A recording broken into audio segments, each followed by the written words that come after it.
Okay, so A Labor of Love, Black Women, Hip Hop, and Megan Thee Stallion.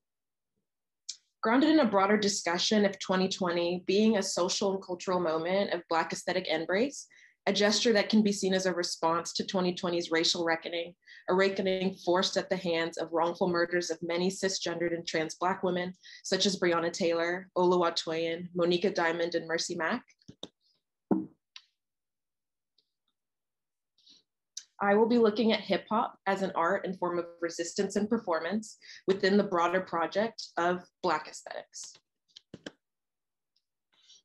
Paul Taylor articulates Black aesthetics as the interweaving of Black life as a practice that is centered on the essentially human act of aesthetic self-fashioning as a means of exercising agency, beauty, and meaning in the face of oppression, death, and despair.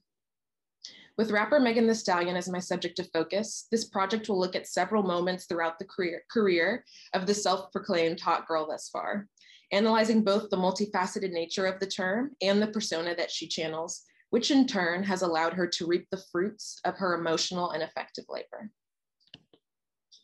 So before this analysis, I hope you guys can't see that. Before this analysis, I will be touching briefly on the late 80s and 90s era of Black women in hip hop, a time when women were limited to stricter and more linear interpretations of femininity and masculinity. Then I will be making my way back to the present day to illustrate how Megan Thee Stallion's career is reflective of a flourishing existence for Black women. Rather than look towards conventional sources of Black feminist inspiration, sources that have often played into respectability politics, I choose to join many recent Black feminist scholars in seeking examples for future ways of being and knowing that lie within spaces still highly contested and seen as crude and profane in both academic and popular discourse. What better medium to seek out crude, profane, and authentic performance than in the work of Megan Thee Stallion?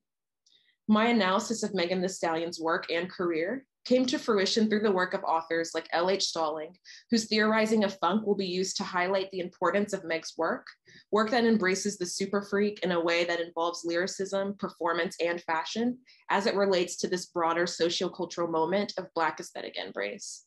Building on my analysis of Meg's persona and her work through funk, I then take it a step further by offering a meditation of Meg that deconstructs her work as labor that is both emotional and effective.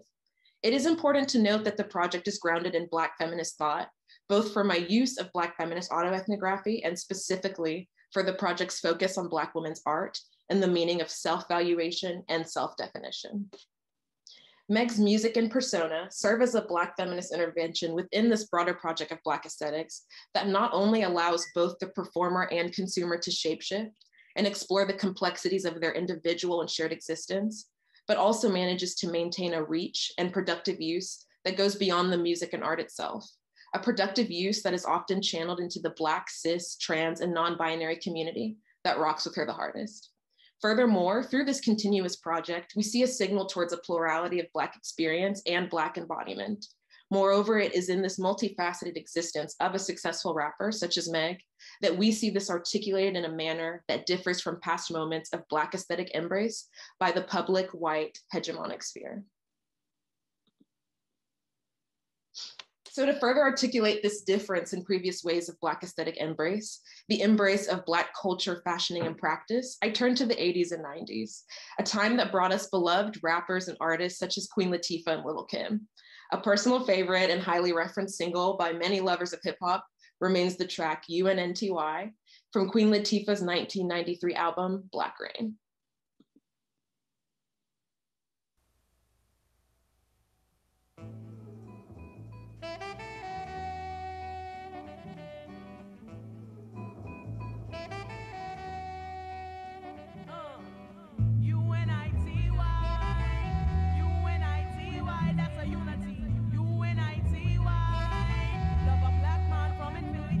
Calling the bitch.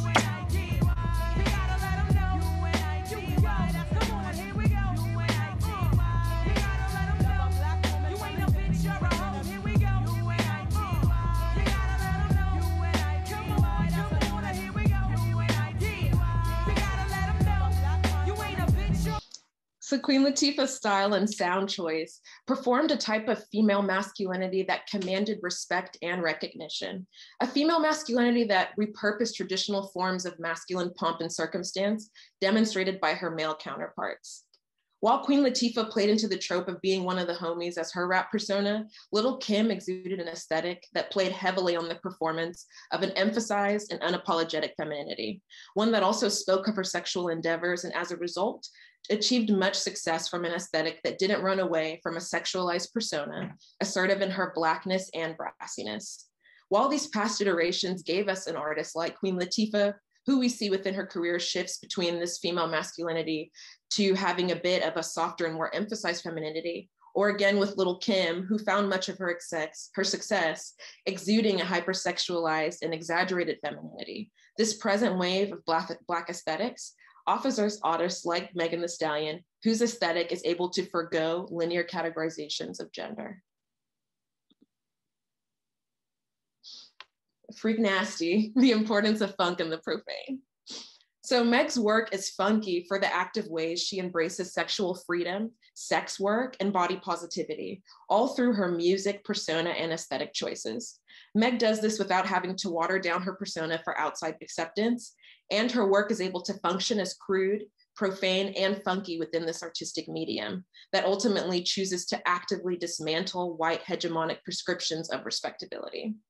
My intention in referencing Meg's work as crude and profane is an acknowledgement and appreciation of her work, often labeled as explicit, that can be thought of as crude for the ways her work actively chooses to deviate from white heteronormative notions of respectability.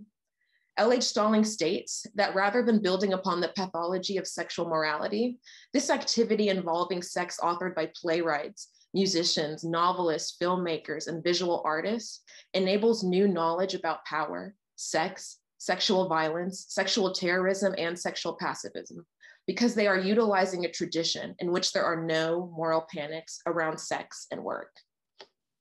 Furthermore, I argue that this sonic and temporal space accessed through Meg's music and persona in turn plays a role in enabling Black women to engage in new knowledge about power and sex. The hot girl. Meg Thee Stallion's self-proclaimed persona as the hot girl, a label heavily multifaceted in nature, illustrates the artist's Black feminist intervention in the process of categorization by the dominant white hegemonic class. The act of Megan Thee Stallion referring to herself as a hot girl and her specification of real hot girl shit and everything from her music to her persona articulated in spaces controlled by the artist like Instagram signals a tongue-in-cheek departure from the superficial connotations around a hot girl, defined as such by white hegemonic ideals of conventional beauty, submissiveness, femininity, and respectability. Moreover, this is one of the ways that Meg participates in this Black feminist practice of self-definition. Her definition of a hot girl refers to many things that ultimately seem to resist containment. This multifaceted notion of a hot girl rejects the narrow categorization still heavily present in this 80s and 90s era of Black women in hip hop, where Black women were either, and I quote, music video hoes or women that stuck to their books and stayed off the streets. But instead, Meg occupies and creates a space for herself and others to be whatever they please. For every time Meg has unapologetically rapped about her sexual prowess, she has rapped about the importance of getting an education.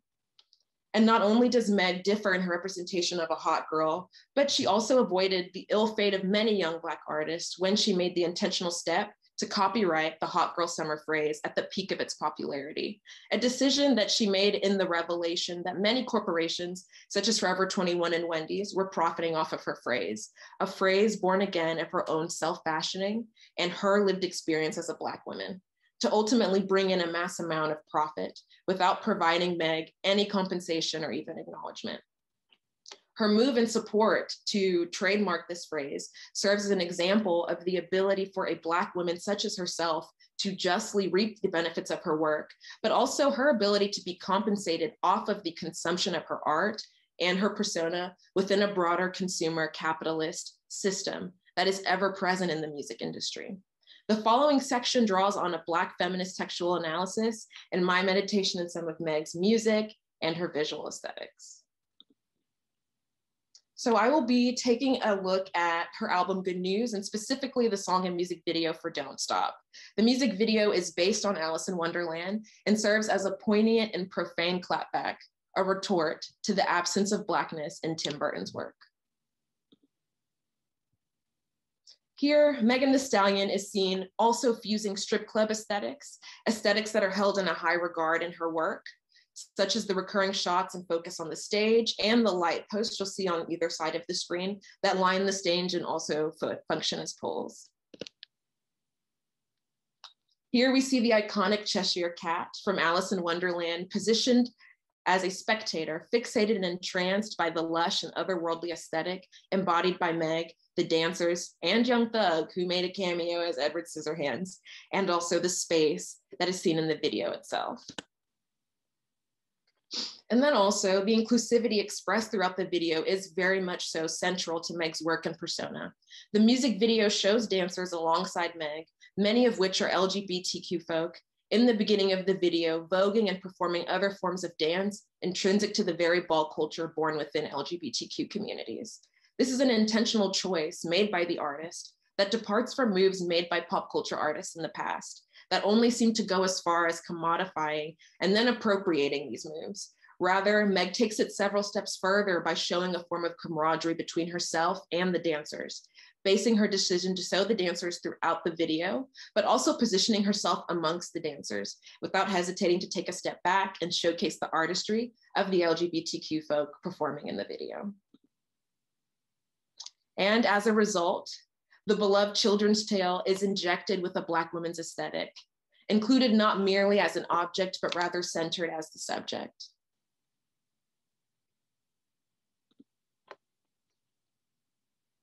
So not only are these messages of inclusivity, Blackness, and sex positivity echoed in the visuals of the song, but it can be viewed in the lyrics used themselves, such as in this clip.